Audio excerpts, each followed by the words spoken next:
दोस्तों, इंडिया आज विश्व की 5वीं सबसे बड़ी कार मार्केट की लिस्ट में शामिल होता है, जिसमें पहले नंबर पर है चाइना, दूसरे नंबर पर है यूएस, तीसरे नंबर पर है यूरोप, चौथे नंबर पर है जापान और पांचवें नंबर पर है इंडिया। इंडिया में केवल 2 कार कंपनी ऐसी है जिसके 7% से भी ज़्यादा मार्केट शेयर पर कब्जा किया हुआ है, और वो 2 कंपनी दूसरी ओर कोई नहीं, मारुति सुजुकी और टाटा है। साल 1990 में ग्लोबलाइजेशन के बाद केवल 5 साल के अंदर ही अंदर इंडिया में कई सारे कार मेकर्स आए, जिसमें Mercedes Benz, fiat, Ford, Hyundai, Honda और टोयोटा भी शामिल था। लेकिन आज अगर हम देखें तो कई सारे ऑटोमोबाइल्स कंपनीज जैसे कि फोर्ड, शेवरोलेट आज इंडिया छोड़कर क्यों जा रही है। टोयोटा भी अब मारुति कंपनी के साथ कोलैबोरेशन करके अपनी कार्स सेल कर रही है। दोस्तों, यह सारी कंपनीज आज के इंटरनेशनल मार्केट में धूम मचा रही है। लेकिन ऐसी क्या वजह है कि यह कार मेकर्स आज इंडिया से बाहर निकल रहे हैं। दोस्तों, आज के इस वीडियो में हम समझेंगे कि इंडिया के अंदर ऑटोमोबाइल्स कंपनीज टिक क्यों नहीं रही है। दोस्तों, सबसे पहले हम इंडिया के ऑटोमोबाइल मार्केट को समझना होगा। अगर दोस्तों हम कुछ साल पहले का डेटा देखें तो पहले के समय में 100 लोगों में से केवल 15 लोग ही एसयूवी कार्स खरीदना पसंद करते थे, क्योंकि वह छोटी गाड़ियों के मुकाबले महंगी होती थी और उनका माइलेज भी छोटी गाड़ियों से कम होता था।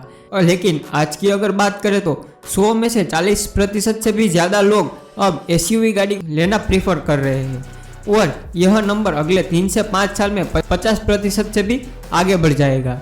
तो दोस्तों, अगर बात करें मारुति सेल कम होने की तो उसका मेन रीज़न है कि मारुति के अंदर अब तक एसयूवी सेगमेंट की गाड़ियाँ काफ़ी कम थी।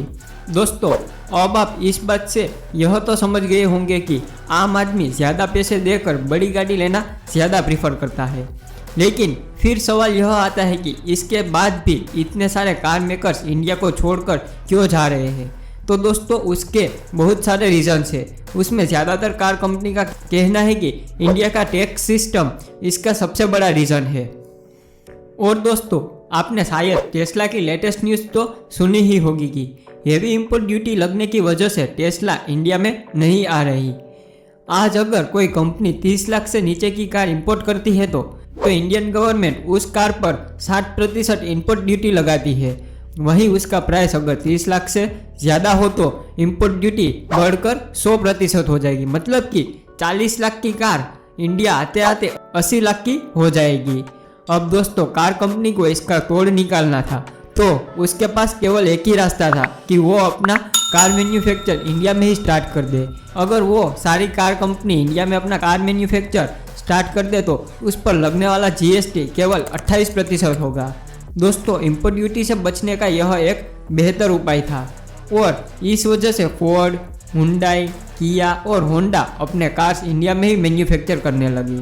लेकिन दोस्तों, वहीं हम फोर्ड की बात करें तो फोर्ड कंपनी ने साल 1995 में इंडिया में एंट्री ले ली थी, और शायद तभी से ही मारुति, होंडा और हुंडई जैसी कंपनी भी चलती आ रही है। लेकिन आज मारुति कार सेलिंग में टॉप पर है और फोर्ड इंडिया को छोड़ चुकी है। दोस्तों, फोर्ड के केस में यह हुआ कि उन्होंने जो कार्स इंडिया के अंदर लॉन्च की थी वो इंडियन बायर्स के हिसाब से नहीं बल्कि अमेरिकन बायर्स के हिसाब से की थी।